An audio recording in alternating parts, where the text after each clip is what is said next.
Allahu Allahu Allahu Allah Allahu Allahu Allahu Allah. Bismillahirrahmanirrahim. Assalamualaikum warahmatullahi wabarakatuh. Alhamdulillah. Nasta'inuhu wa nastaghfiruh. Wa na'udzu billahi min shururi anfusina wa sayyiati a'malina.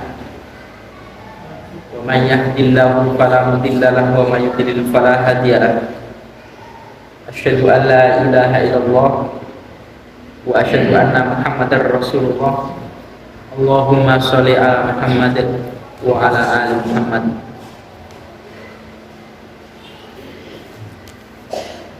Ya ayuhan nas, ittaqullah mastata'tum wasma'u wa ati'u la'allakum turhamun.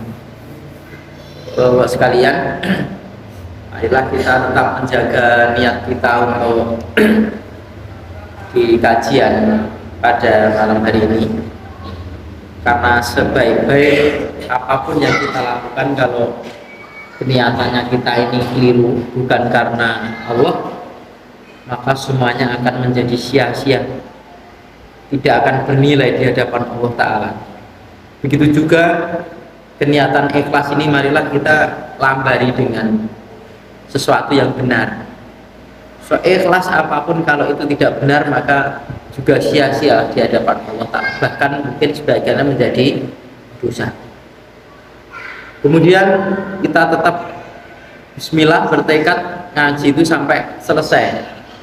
Maka kami harapkan untuk bisa beristiqomah, karena yang kami kajikannya adalah berurutan. Jadi kalau nanti ketinggalan itu biasanya itu ceritanya sutra urut. Tidak ada satu hadis pun yang saya lompati sesuai dengan hadis yang tertulis dalam sini, dalam kitab Al-Maram yang dikarang oleh Al-Hafidh Ibnu Hajar Al-Asqalani ini. Jadi baik yang kita ini semuanya berbeda dengan amalannya yang ada dalam hadis ini, apapun yang sama, semuanya akan bisa mensikapi. Sehingga begitu kita berbeda amalan dengan orang lain, tidak buru-buru mengejas kepada orang lain atau memberikan statement kepada orang lain itu, wah kamu tidak sesuai, kamu bid'ah, kamu dan lain sebagainya. Biarlah paling tidak kita punya ilmu bab semacam ini. Dan perlu diingat bahwasanya kita belajar ini kepada siapapun, yang penting yang diajarkan itu adalah Quran dan Sunnah. Jangan sampai pilih-pilih. Kalau diajarkan Quran dan Sunnah, insya Allah sama. Ya, insya Allah sama, asal yang disampaikan ini sama, bukan atas dasar pemikiran dia. Kemudian, wah kapan selesainya? Tidak perlu kita pikir karena selesainya. Toh baru belajar, qadarullah, baru belajar, kita niatkan sampai selesai, dipanggil Allah, maka dihukumi oleh Allah Ta'ala ini selesai juga.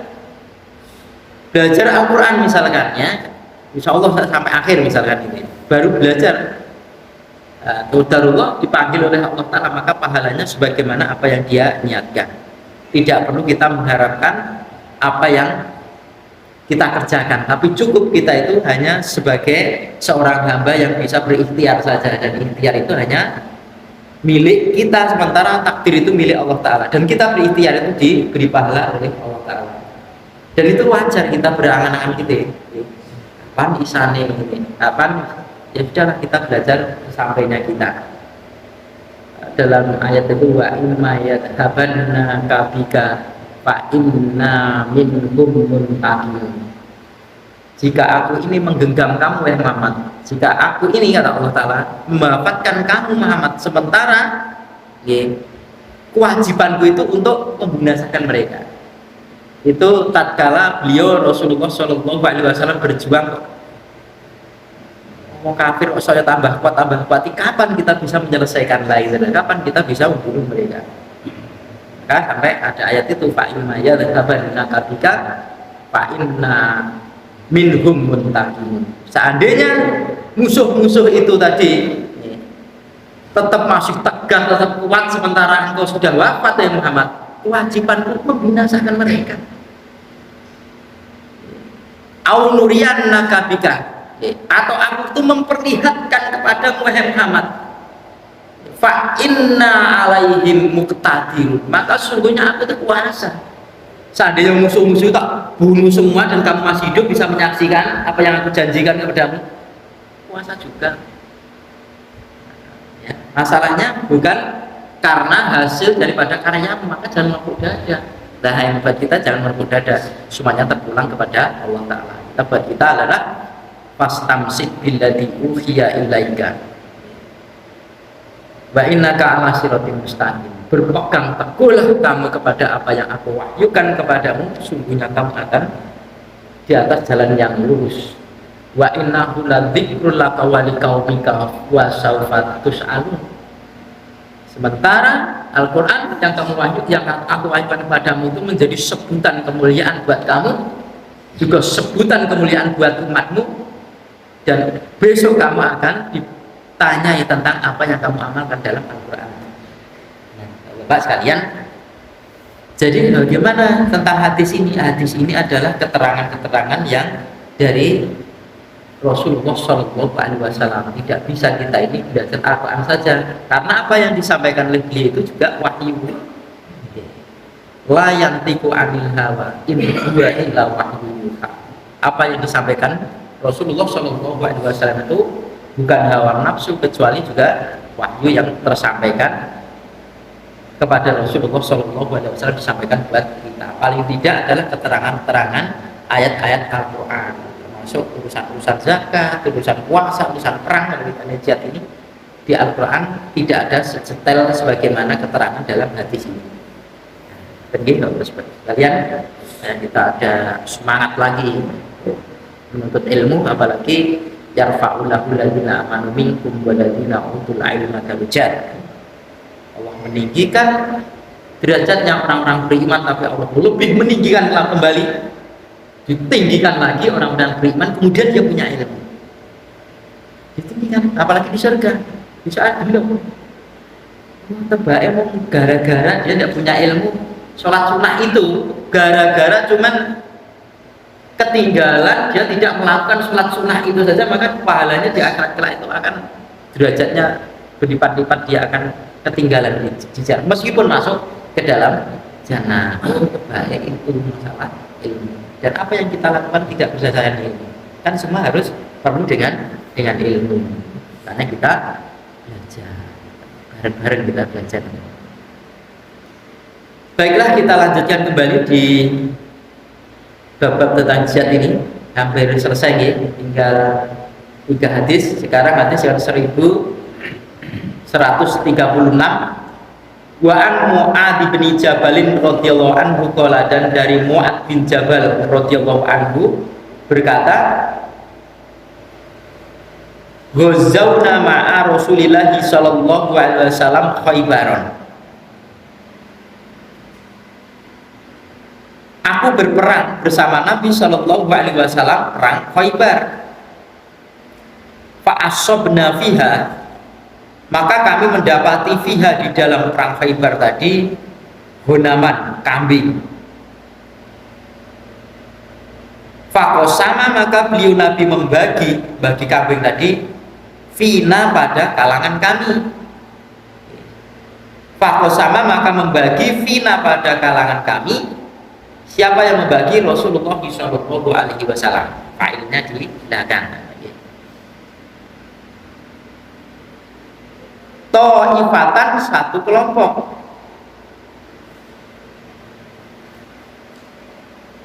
Waja'ala, dan beliau menjadikan baqiyataha, sisanya yang kambing yang dibagikan kepada Ta'ifah tadi, pada kelompok tadi, fil maghnami, pada urusan ghanimah atau urusan rampasan perang. Jadi kata si Mu'adz bin Jabal ini, dia berperang bersama Nabi, ya, bersama Nabi ketika perang Khaybar. Dari perang Khaybar ini berarti perang melawan Yahudi Bani Mustalik ya, kalau tidak salah Bani Nadir atau Bani Mustalik gitu. Nah, kemudian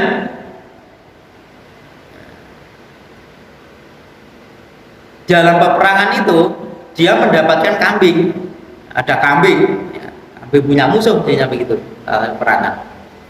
Setelah selesainya perang, maka kambing-kambing itu yang didapatkan dari Mu'adz bin Jabal dibagi. Kalimat dengan dibagi ini dengan Taifah, dengan kelompok, berarti Mu'adz bin Jabal dan kelompoknya Mu'adz bin Jabal. Kan tidak semua dalam satu kepemimpinan dalam perangan ini. Masing-masing seorang kamu memimpin berapa orang gitu, satu jazz misalkan, satu jazz gitu ya. Atau satu syariah, masing-masing punya amir kelompok masing-masing. Kita kebetulan di kelompoknya Mu'adz bin Jabal ini menemukan kambing. Mestinya tidak hanya satu dua, nyatanya kan dibagi oleh Rasulullah SAW. Sampai sekelompok itu masih ada sisa, lah sisanya ini dikumpulkan sebagai harta rampasan perang. Bab-bab yang semacam ini adalah kebijaksanaan daripada amir atau seorang pimpinan tertinggi atau amir amir keumuman, amir umum. Rasulullah kan di bawahnya kan ada amir syariah, ada amir jazz dan sebagainya, ya. Ada amir sahabat mungkin begitu. Tetapi kesemuanya itu keterpulangannya kepada amir satu, yakni Rasulullah Shallallahu Alaihi Wasallam, di bawah komandonya Rasulullah Shallallahu Alaihi Wasallam membagi ini. Maka dalam hal mendapatkan satu kambing atau benda yang lain, kemudian dibagi apa tidak itu ya menurut pimpinannya. Dan ini kelompok ini mendapatkan kambing, tak bagi kelompokmu orang berapa itu? Orang berapa?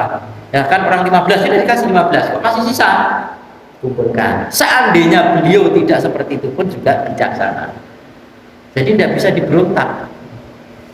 Nah, kok belum dikumpulkan sebagai harta ghanimah, kok ini sudah dibagi-bagi duluan? Terserah Rasulullah Shallallahu Alaihi Wasallam, ya, terserah beliau. Nah, jadi apa yang dilakukan oleh Nabi Shallallahu Alaihi Wasallam adalah persesuaian dengan syariat. Apalagi kambing-kambing yang dia dapatkan tadi adalah bukan semua mendapatkan, kecuali hanya satu kelompok saja, satu taifah saja. Dan kebetulan wallahu alam apa Mu'adz bin Jabal ini termasuk pimpinan mereka atau cuman salah satu orang yang gabung dalam pasukan itu. Yang jelas Mu'adz bin Jabal ini perang di bawah kepemimpinan Nabi Shallallahu Alaihi Wasallam. Kan terus ini misalkan pas kajian seperti ini gitu, atau buka kajian kan, ini ada orang ngasih apa itu ya, makanan, atau ada orang ngasih apa itu, kemudian amir masjid ini wes iki wong pira gini kan jalannya ya 10 saja dibagi 10 misalnya, loh karena barangnya 30 masih sisa 20, dibagi yang biasa jamaah masjid ke sini tapi saat ini tidak hadir, tidak ada apa-apa. Keputusan itu mengikuti apa yang dituakan atau yang dijadikan amir di situ, biasanya seperti itu. Terkecuali kalau hal suatu amanah. Nah ini maring kita yang terberi kemauan, dan ini berbeda lagi. Atau ini titipan maring ini kau gila, ini berbeda lagi. Pun diarani ada ini. Itu ya tidak bisa diwai, kecuali kalau keumuman yang kebiasaan, yang kalau orang Arab itu wallahi itu belum tentu qasam, belum tentu sumpah. Ada kan wallahi terus kok wallahi demi abi wa umi, artinya wa abi wa umi itu belum tentu sumpah, demi bapakku dan demi ibuku, bukan wallahi. Maaf wallahi tidak sumpah. Kok demi bapakku, demi ibu kan itu dalam hadis itu bukan sumpah. Kebiasaan orang Arab, kebiasaan orang Arab. Nah itu tidak bisa dihukum itu karena kebiasaan. Seperti kita, anak kita diajak ke tempat saudaranya, terus saudara kita ngasih duit tuh 1.000 kali gitu ke permen, kan tidak mungkin diberikan permen cuma cukup sabun gitu. Itu kebiasaan umumnya memberikan duit kepada anak itu memang umumnya seperti itu. Ya tuh kono es atau lantas wah 1.000 lagi gerkon gitu es misalkan, ya ada bisa seperti itu. Kita kan 1.000 gitu bas bensin kan tidak mungkin kalau bensin menakai lah itu. Ini artinya tukang sabun itu kan kebiasaan yang bahkan saya masih terdengar dia wangi-wangi macul mungkin kalau paring itu bahasan rokok, nah misalnya gitu. Rokok piro regane sakbal nggih kadang nggih kayak itu bahasan sabun gitu. Itu kan hanya sekedar omong-omongan kebiasaan kemudahan. Nah ngoten-ngoten itu bisa diwai, tapi kalau sudah yang saklek titipan-titipan atau amanah-amanah itu tidak bisa. Nah, bab-bab yang seperti ini sekali lagi ya kembalikan di sini, kambing tadi dibagi satu kelompok kemudian sisanya dikumpulkan menjadi ya. Wa alam yang sudah mendapatkan kambing dum-duman dari Rasul itu apa masih ada ghanimah lagi dari kambingnya tadi. Kalau dapat ghanimah mestinya juga dapat lagi, itu kan pemberian khusus secara khusus. 1137 wa an Abi Rafi'in radhiyallahu anhu qala Rasulullah sallallahu alaihi wasallam, ini sungguhnya aku itu wa akhisun, sungguh aku itu tidak merusak, menyalahi bil ahdi dengan janji, wala ahbisu dan tidaklah aku itu menahan ar-rusulah utusan. Ar-rusulahnya di sini artinya utusan itu bukan utusan rasul itu bukan, artinya utusan itu orang yang diperintah oleh seorang artinya. Rawahu Abu Dawud dan Nasa'i wa sahahu Ibnu Hibban, dan Ibnu Hibban menganggap hadis ini hadis yang sah, yang sahih, yang baik, yang sahih. Ini maksudnya di sini tidak menyalahi daripada janji itu, ya janji itu dipenuhi, kemudian tidak menahan daripada seorang utusan. Jadi kalau ada seorang utusan memberikan sesuatu kepada kita, adalah utusan itu kafir, ya sudah, tidak perlu diinterogasi, dan tidak menyalahi janji. Artinya perjanjian damai tetap damai, kecuali kalau jasus itu harus dibunuh, mata-mata nih, intelijen. Jadi kok mau rapat mengadakan tertutup nih, yang sekiranya pembicaraannya tidak boleh disuarakan ke keluar. Kalau disuarakan ke keluar maka akan membahayakan daripada apa yang dia bicarakan nanti ke musuh. Kok nanti ada orang mengintai maka boleh dibunuh. Itu berarti jasus itu, mata-mata, hukumnya bunuh, seperti itu. Iya, boleh mata-mata. Tapi kalau delegasi dari mereka ya, utusan, dan di bawah daripada perlindungan dari kaum muslimin ada yang nanggung muslimin, ya sudah sesuai dengan perjanjiannya, tidak merusak perjanjian itu.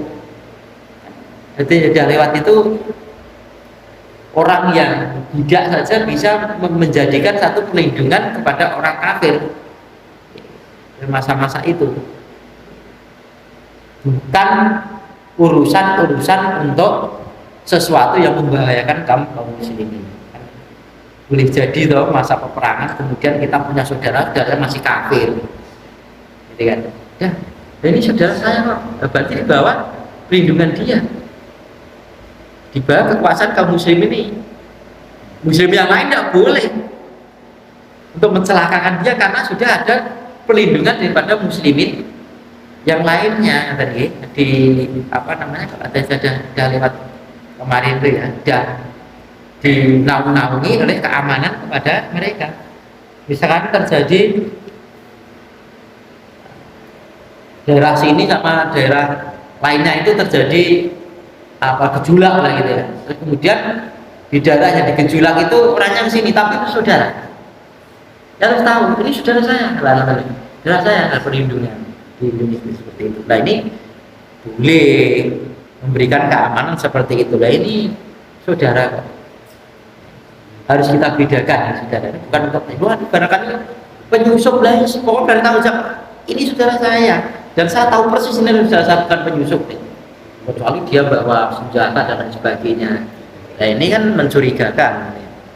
Jadi sesuatu yang tidak boleh itu di kondisi-kondisi yang genting pun dilihat permasalahannya apa, dia itu ke sana tertarik nomor tamu dan lain sebagainya, atau barangkali dia itu tanah itu saya kono wis tak aman ke saat dia jadi peperangan wis sudah tak serahke ning Pak Lurah saiki surat-suratnya tak kono yo ngomong aku terbunuh dari diperangi wong kene wis ngono nek nggon kowe menang karek njaluk surat-suratnya ning kono. Nah itu kan perkara yang penting, hal-hal yang semacam itu. Atau perkara-perkara yang lain kita harus bisa membedakan. Taruhlah nggak boleh makan-makan di tempatnya orang meninggal ya. Lah kalau kita ke tempat saudaranya di Jakarta kan apa ya ora kayak wedang lah itu kan. Ini kan babnya bab tamu misalkan itu atau orang jauh gitu. Ya ini babnya bab tamu, berbeda dengan hal semacam itu. Kita bukan Jakarta lah, Wonogiri gitu ya. Kita Wonogiri gitu ya. Ya. Ada saudara atau ada teman yang meninggal di sana. Ya. Misalkan bila sungkamannya lah gitu ya. Ikut duka citanya di sana, ya, boleh masih. Itu babnya bab tamu lah ya. Bab tamu. Kasihan jauh kok gitu. Apalagi sudah mungkin jarak-jarak safar apalagi ya.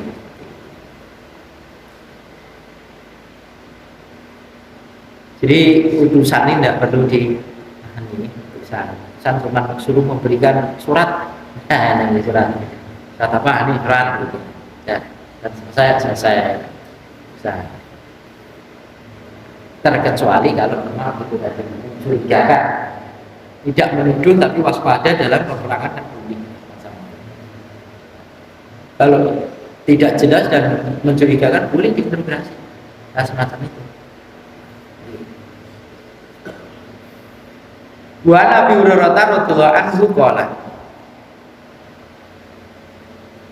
Ani Rasulullah sallallahu alaihi wasallam bersabda, bahwasanya Rasulullah sallallahu alaihi wasallam bersabda, ayyuma mana-mana qaryatin,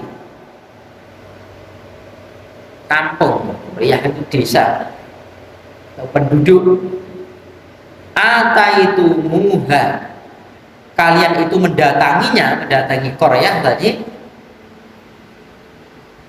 fa'aqamtum, maka kalian bermukim fiha padanya, pada qaryah tadi, pada penduduk tadi, fasah mukum, maka bagian kalian fiha padanya, pada qaryah tadi.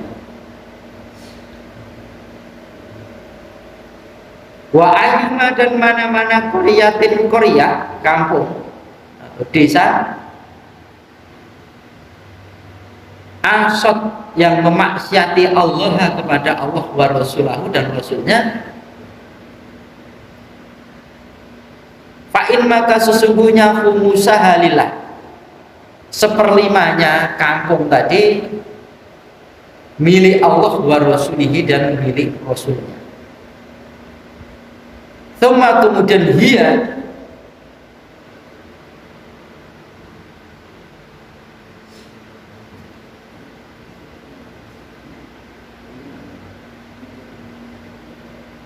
lakum, buat kalian. Ya, ini kembalinya.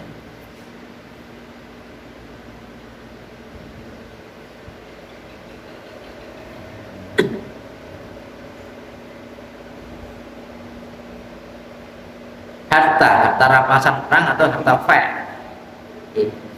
Bisa dibedakan nih, kalau harta rampasan perang itu memang harta yang didapat dari peperangan kemudian milik musuh itu adalah menjadi milik yang menang, itu rampasan perang atau ghanimah.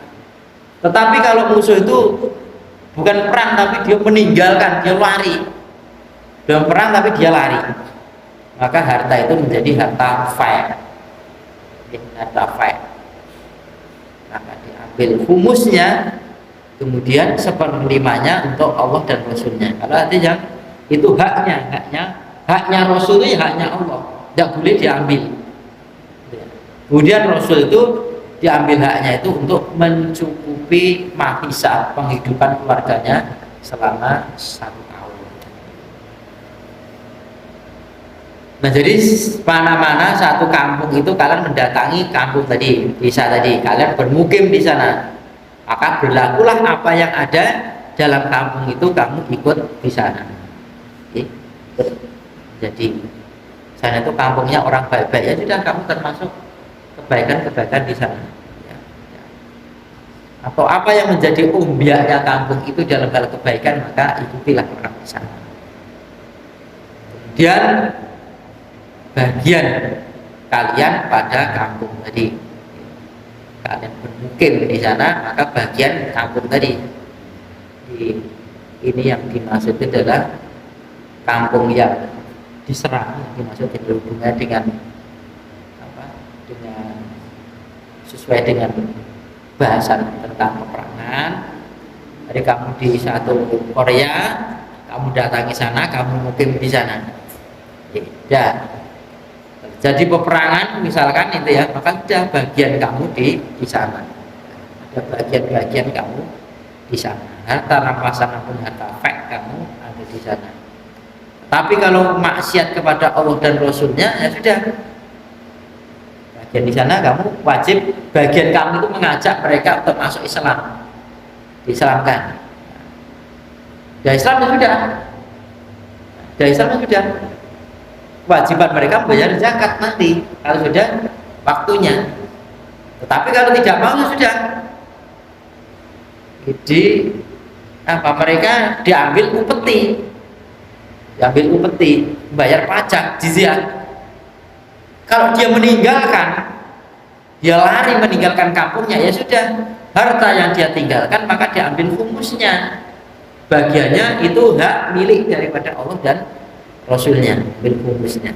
Kemudian setelah diambil 1/5 itu, kemudian selebihnya summa dia lakum, selebihnya buat kalian yang ada di kampung, yang mungkin di situ, yang sedang ada di situ, bagian kamu. Hal-hal semacam ini adalah tanggung jawab amir, tanggung jawab daripada amir kelompok mereka, amir perangan mereka yang membagi. Kalau Rasul ya Rasul. Selesailah untuk bab-bab tentang jihad ini, bagian mendengar saja, jihad dari perang padu mendengarnya, karena tidak sering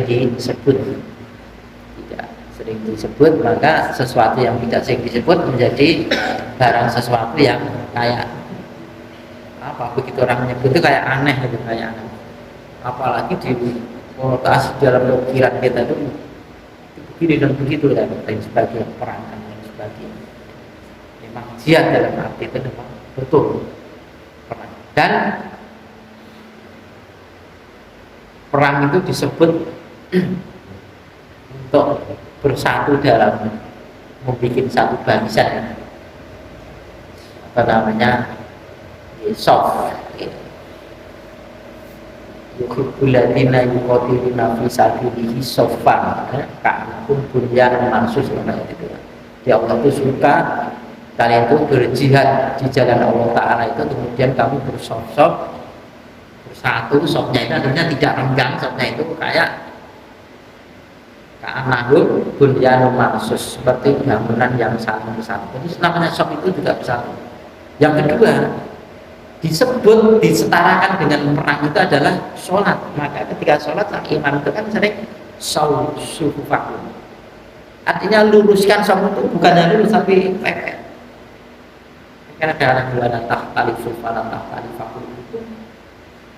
Jangan kamu berselisih, maka kamu akan berselisih hati kalian gara-gara kita tidak nempel telapak kaki ini dengan saudaranya itu, nanti hatinya diselisihkan oleh Allah Ta'ala itu. Kamu jangan berselisih, maka tempelkan. Dan kaki ini sebetulnya sekarang tidak begini adabnya, tapi begini. Kalau begini menghadap kiblat secara lurus, nanti bisa nempel antara mata kaki dengan mata kaki, Bu. Sebetulnya tidak hanya jentian saja ini yang nempel, tapi kalau misalnya mentor begini kan yang dia tidak bisa katanya, makanya harus lurus menghadap kiblat. Kalau mentor gitu ditarik kan jadi mono, aduh loh. Mereka kan jadi serono pun menggok ya aduh. Kalau sholat itu ya lama nih ngadep ya sini ke barat gitu, kiblat itu bubusin dan nek dulu kan penak ngadep nih kiwane ya pengen.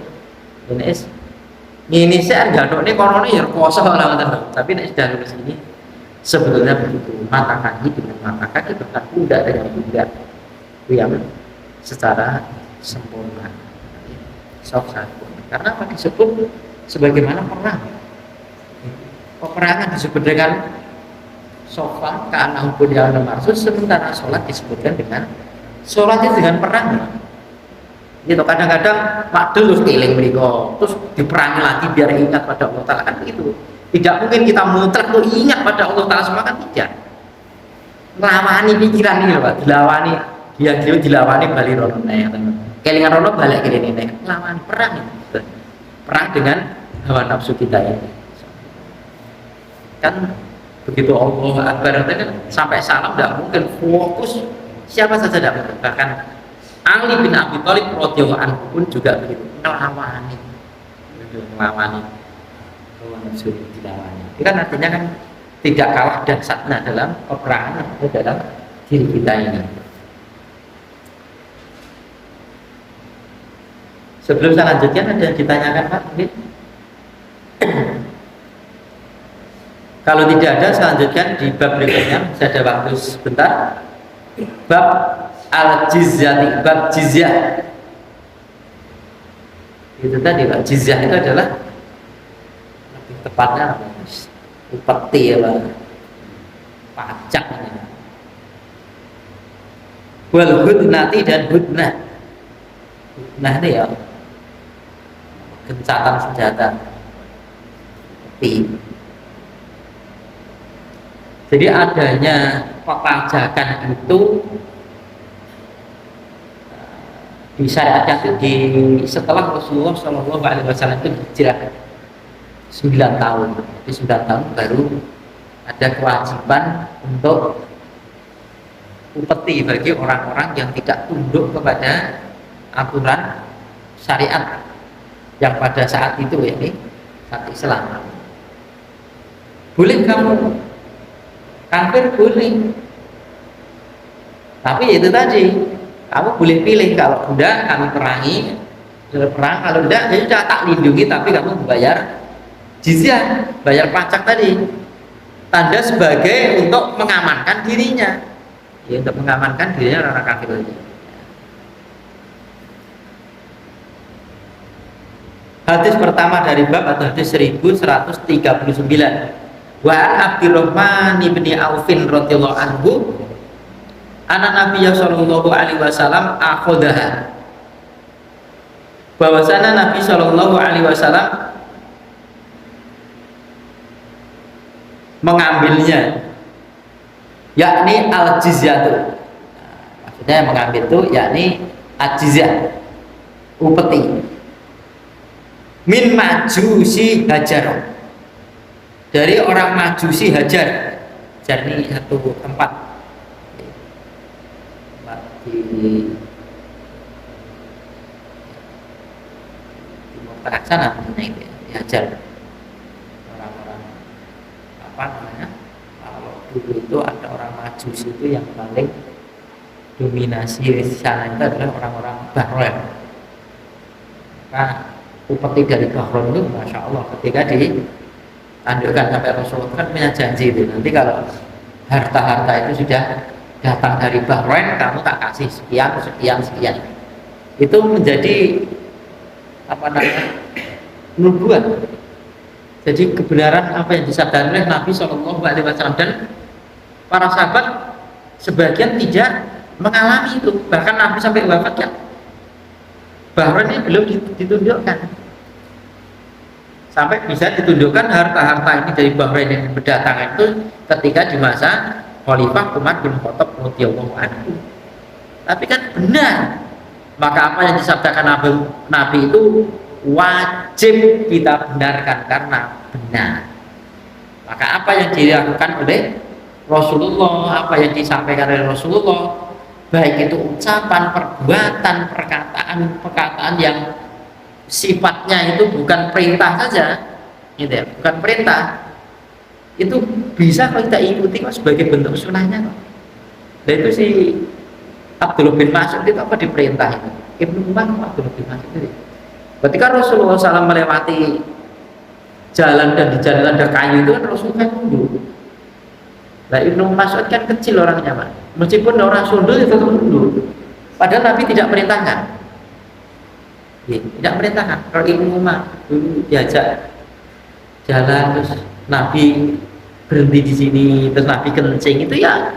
Setelah Nabi wafat itu kalau lewat di situ ya berhenti di situ, ya dikencing-kencing ini kan. Bentuk itibaknya gen podo karo Nabi sampai segitu para sahabat. Makanya kalau ada sunnah, walaupun sekali kita ya, diusahakan untuk melakukan, meskipun sepisah. Misalkan sholat duha, kan abot kan, pokoknya wong tani sholat duha. Tapi walaupun berat itu, wong Nabi melakukan rakitan pisan. Besok kan di akhirat kelak loh. Kamu mengikuti saya ini tiba pada Nabi, lah Nabi sholat duha pernah satu kali lah kan pernah lah kan pernah mawon syukur gitu berapa monggo apa saja kan sholat malam apalagi ya sekalian karena kan subuh jam sekawan kira-kira ya kali mawon Pak kata Abu Hurairah itu diperintahke witir sebelum tidur apa boleh Abu Hurairah itu disuruh Nabi disuruh witir sebelum tidur. Apakah Abu Hurairah ini tidak bangun seperti kakak? Bangun. Nanti tinggal sholat tahajudnya, sholat malamnya. Tidak boleh witir satu malam 2 kali. Maka boleh. Ketika Ramadan kita jauh witir, ya malamnya sholat sunnah. Mutlaknya boleh, asal tidak waktu-waktu yang terlarang. Saya juga katakan sama istri gitu, masa subuh bunyi keterucut wis taki mau tidur witir saja, seandainya keterucut teman ya udah witir ya misalkan soalnya subuhnya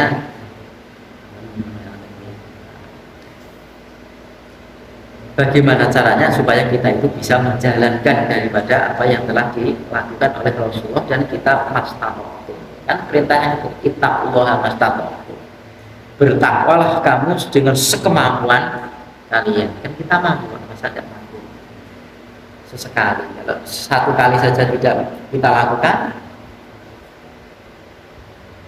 kita tidak cocok kalau kita beritibar kepada Rasulullah SAW. Nah bagaimana kita akan melakukan sunnah kalau kita tidak tahu?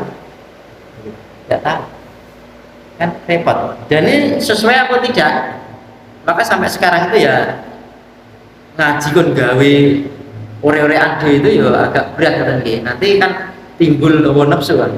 Sing cocok-cocok tinggu gitu dalil di tok-tok ora cocok enggak kan begitu. Tak berbeda dengan kitab ini. Belajar apa yang tidak sama dengan kita itu legowo ngoten lho. Contohnya masalah wudu, masalah sholat itu kan banyak perbedaannya dengan apa yang kita amalkan. Apalagi dengan hadis-hadis yang kedua-duanya sahih dan berbeda dengan apa yang kita lakukan. Ternyata orang lain melakukan itu ternyata ada hadisnya dan sahih juga. Kan tidak bisa kita mengatakan keliru karena aku ngaji loh, seorang modal aku loh. Ternyata mereka juga jangan-jangan kita malah belum tahu tentang hadis itu. Berbeda dengan nyomot-nyomot itu.